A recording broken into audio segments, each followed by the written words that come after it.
Ever feel like you're doing this teaching thing alone? You don't have to be. Shared teaching is all about sharing the workload through the power of collaboration and teamwork. Together, we'll walk through all the difficult parts of teaching and learn how to streamline our processes, fine-tune our time management, and develop a more manageable workload. If that sounds like a dream come true to you, then welcome to the Shared Teaching Podcast. Let's share in the teaching to make those dreams a reality. Now here's today's Shared Teaching. Welcome back to the Shared Teaching Podcast. This is Susan with episode number 3, and today I am telling you all about my teaching journey. So sit back, grab your favorite beverage, and prepare to listen to the crazy that has been my life to date. Okay, so my teaching journey actually started when I graduated from college in 2006, and I was a mid-year hire my first year of teaching, and that was a little bit rough. They actually had too many students in a first grade classroom, and they decided that they were going to take from the existing classes to create my class. And so I had a lot of resentment. I had the other teachers on the team not really liking that I came in and quote unquote took their students. So I had a lot of adversity to deal with when I first started teaching. Not only that, I was fresh out of college. I was starting right after Christmas break in January. I didn't have my class set up. I didn't know what was going on. I didn't know the curriculum. And my principal was so sweet and so helpful. And she was just like, you just got to be there for the kids. Just do the best you can. She's like, you'll figure it out as you go. So she gave me a lot of leeway and a lot of opportunities for growth my first few years of teaching. And so I'm forever grateful to her for helping me in my teaching journey. Because, oh boy, I made a lot of mistakes those first few years. Let me tell you. I sometimes was not the nicest teacher. I was not the most forgiving. I was like, why are these kids noisy and talking all the time? And I didn't reflect back to realize it was me and my really poor classroom management style, which I've since refined. And I can't say that it's always perfect. There's always going to be kids that, talk or disrupt or do things that you don't want them to do. But I've learned a better approach and a better handle for how to have that discussion with them and get them more on my side and to see our classroom more as a team rather than me against them or me in charge of them rather. So that was my first job, first year. I stayed with that school for a few years and I learned some amazing things and I did some amazing things. It was a very low socioeconomic school and it was tough. It was really rough. We saw a lot of Somali refugees, and you try telling a poor kid that saw his family basically slaughtered in front of him, he needs to sit down in his chair in the classroom. And it didn't happen. So there was a lot of emotional issues to deal with and navigate as my first few years teaching that were pretty rough. But I decided after a few years in first grade, I really wasn't feeling the vibe first grade was going to be for me. I really enjoyed all the things I was learning. Like I was so eager at that time to pick up like centers and guided math and all these things that teachers weren't really doing a lot of at that time. This was like way back when blog posts were barely even a thing on most people's radar. And there was like a couple really sad websites out there, but more teacher forums, which now are like unheard of. Anyway, so I decided that I was going to get my gifted endorsement, and I was working for a very small school district with only a few schools in the district, and it was just, there was no openings to be a gifted teacher within the district. So I made the choice. I was going to move to another district and work in a gifted position there. So I moved, and to be honest with you, I I miss that first school, and I'm still friends with a lot of teachers from that first school. And once in a while, when I get back to that town and we hang out, we have lunch together. And I've never had that sense of community from another teaching job since. There was just something really special and unique about being at that school with those teachers at that time period. So I miss that. And sometimes I wonder, if I had stayed, what would have happened? So anyway, I went out, ventured along my own, and I found another teaching job at a more prominent school, teaching gifted, which was completely different from the first grade job. And I had 2 principals at 2 different schools, and the experience was just horrible. I was so stressed out, so worried every day. I wasn't given proper training for the job. And at that time, I only had my provisional gifted endorsement. Well, I shouldn't say at that time. I still only have my provisional. I never did go back and get the full certificate or endorsement just because that experience was so crazy and I just haven't been willing to want to repeat it.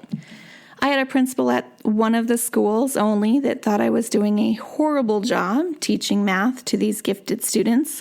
Now, mind you, I came from first grade and suddenly I was teaching math to gifted students in 4th and 5th grade. Only I was teaching them 7th and 8th grade math, which, to be honest with you, was pretty over my head. But I was watching Khan videos all the time.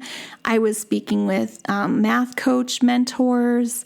I was doing everything and anything I possibly could to pivot quickly and master the material before I had to teach it to the students. And it still wasn't good enough for my principal, who I later found out had been a math coach. So that was like her thing. And it definitely wasn't my thing. And so we parted ways after the union got involved. And it was this huge, crazy time. So I'm not going to go too much into that. But that was traumatic on both of our ends, maybe. And I loved those kids, and they were so fun and quirky. And I really enjoyed it, except for the principal came in every single time, and it was, this is wrong and that's wrong. And I just got so defeated, and I couldn't do it anymore. Just the knot of stress and nerves that I was, the constant crying, the going home and calling up my family and just being so upset over this job that was supposed to be fun and light and easy. I was teaching gifted students. But I realized I just had to give it up. And so I walked away, and that was the middle of a school year. And, that happens once in a while. And there's a lot of people that are going to say, oh, no, you should have stuck it out to the end of the year. But I was so afraid with that principal coming in, and it ended up being the recommendation of the union that the best thing for my protection of my career was to just walk away. This had been a pattern with this principal, with every new gifted teacher she got to her school, trying to force them out. And so they recognized that pattern, and then they saw it happening with me. And I just became some weird scapegoat with that principal. So that definitely was not fun. I received the wrong placement. They later apologized for putting me at that school to begin with. They said, this time we really thought it was going to be different. So thanks for that. But I moved on. And because I had left in the middle of the year, I had a really hard time finding another teaching job. At that point, I had bought a house, and I was borrowing money from my parents to pay the mortgage, and I was on food stamps, and I just couldn't find work, and I was picking up odd and end jobs doing office temp work. I ended up talking to one of my really good friends, who's still a really good friend to this day, and she told me about a principal that she knew that went overseas and taught and was really enjoying it, really liking it, and she gave me the information for how to apply for that job. And not that I wanted a principal job, but she's like, hey, they have teachers too. And I had always dreamed about going abroad. I had never really traveled anywhere. I went to Ireland once with a trip with some friends, and I think we went for 5 days or something like that. So it was a short trip to Ireland, but I loved it and I wanted more of it. And I always dreamed about going and teaching abroad. It just sounded so exotic. And at this point, remember, I'm on food stamps. I'm borrowing money from my parents. I'm feeling like the worst, 30-something-year-old ever for having to rely on my family so much after buying this house and not being able to take care of myself, and couldn't find a job that paid me a full-time wage. And I didn't know how to replace my teaching income, because at that point I was kind of burnt out and I wanted to move away from teaching. But how do you get the same amount of money you make teaching when you're not teaching anymore? And so I went ahead and I applied for this job because I was like, I got nothing else to lose. So I applied, and then I heard back and they said, hey, we would really like to interview you. And the interview was out of town, and I had to drive to Los Angeles, California. And through that first teaching job I had, that first grade job, there were 2 other teachers that had also applied and were offered a chance to interview with this same position, teaching in the same country overseas as that I was going for. So road trip. So we all got together in this car, stayed at the worst hotel you could probably find in LA. Well, maybe not the worst, but it was pretty bad. Like, I slept with my clothes on in the chair rigged underneath the doorknob because I was in a room by myself, while the 2 coworkers, or former coworkers, but still kind of friends, stayed in another room. And the shower had a window that had no curtain on it. What kind of hotel room has a shower with a window that has no protection from peeping Toms in the outside world? And my room happened to overlook a parking lot. Hello. So that was an interesting shower, but because I had to have an interview that day, I needed to look presentable. Ooh, boy, that was crazy times. So I think I taped a towel up or something. I can't quite remember. It was a few years ago. So anyway, we went to the interview. The interview went pretty well. And then, surprise, surprise, they offered me the job. And I thought, okay, it's the first time I'll be really far from home. I had already moved to another town away from my family, so it wasn't like I was really close in the same town seeing my family every day, but I did call my mom pretty much every day. And she was always like, why are you calling me all the time? Love you, Mom, if you're listening. But anyway, so I took the job, and then they gave me a free flight, and I said, well, it's a free flight. I could just, hop on the plane, go over there, check it out. If I don't like it, they'll fly me back home. So it's one step that led to the next step that led to the next step. And I got to the airport. My parents had dropped me off, and I was so scared to make that step of getting on that plane for that first initial leg of the trip, which would have taken me from, I think it was Phoenix, or maybe it was Vegas to Chicago. But I turned around and my parents' car was gone. So I was like, all right, I guess I'm going to Chicago. They've already taken off and left, and they're not in the airport anymore, because they just pulled up to the curbside drop off. And by the time I was changing my mind, they were like, peace out. We love you. See you later. Have a good trip. And of course, my family didn't want me to go. I had taken a job with teaching in the Middle East, and so there's a lot of stigmatism attached to that and what it looks like in the Middle East. And I'm sure they were picturing militant men with machine guns and, chopping off people's heads and things like that, which it wasn't anything like. And it was a nice, peaceful country called the United Arab Emirates, which is home to Dubai and Abu Dhabi.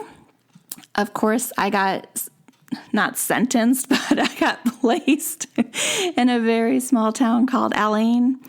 And so not quite the same experience as someone that goes to Abu Dhabi or Dubai, but luckily either place is an hour and a half away. So I was in a small kind of, rural family town that has a lot more locals than what you might see in the bigger urban cities. Again, I left not quite middle of the school year, but towards the end of the school year, and that was more personal reasons, which I'm not going to get into today, but for the safety of myself and my daughter, I came home, and then I was substitute teaching for a little while, and then I found a job working in another district, which I started this year, and I've been teaching second grade, and I found out that I really like second grade, and second grade was what I taught overseas. I taught, one year kindergarten, which didn't go over so well. It was more like pre-K. They were like 3 years old, and they were calling it kindergarten. But anyway, then I taught what they call grade 1, which is first grade, and grade 2, which is second grade. And then I came home and found the second grade job. But before that, I kind of, hung out in a small town where my family lives, just to kind of reconnect with my family. And while I was there, I worked in an in-home visiting program that was actually pretty cool, teaching parents how to play with their children, how to build that brain development, get them away from electronics, more into sensory play, that kind of thing. So I really enjoyed that. It was visiting people within their home and spending an hour with them and their child, kind of talking and playing. That kind of eased the transition, I guess, from being overseas and then returning back to the States, because that's been quite an adjustment. This year I've had a really great second grade class, really awesome students with very few behaviors, one of the best behaved classes I think I've had in my entire 11 years of teaching. And then coronavirus hit. And now my beautiful class of kids that I've never had a class like this in all my years of teaching are learning how to navigate and learn at home online. And of course, I would say less than 50% of the students are actually participating in doing it online. So that's kind of sad. That's made me very sad. But that is my crazy teaching journey. I told you it was a little bit crazy. So mostly first, some second, a little bit of kinder thrown in there, and a 4th, 5th gifted combo. Starting in the middle of a school year, leaving in the middle of a school year, fleeing a country, and now here I am to what I hope is one of my last places I'm teaching. And of course, next year now I'm looking to transfer to another school because the collaboration at my school is just not what was promised. There's a lot of things that were told to me in the interview that were not as promised with how this school runs and operates. And I've decided, you know what, I'm in my 40s and I don't want to put up with things like that. And there is hundreds of schools in this district, and I'm just going to move and try to find a better one and a better fit, and one that is more respectful of myself and my family time, because that is what's really mattering to me at this stage in my life. So thank you so much for listening to this long-winded report of my crazy teaching life. If you have any questions, you want to know a little bit more, maybe I'll record a little bit further of a podcast episode where I go more into details. You can find all that information on how to share out at sharedteaching.com on the podcast page. So look for that. And thank you so much. And I hope you tune in again next week. Bye for now. If you've loved this show, then join me in sharing the teaching, hitting that subscribe button, and leaving us a review on iTunes, so we can be found by more teachers like you who are ready to start sharing the workload. I hope you've enjoyed this episode. Find new episodes each week on sharedteaching.com. Thanks for listening to the Shared Teaching Podcast.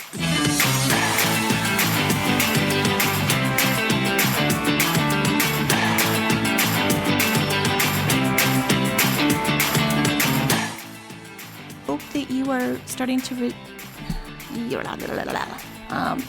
But anyway, I digress. Let me move on. And a huge new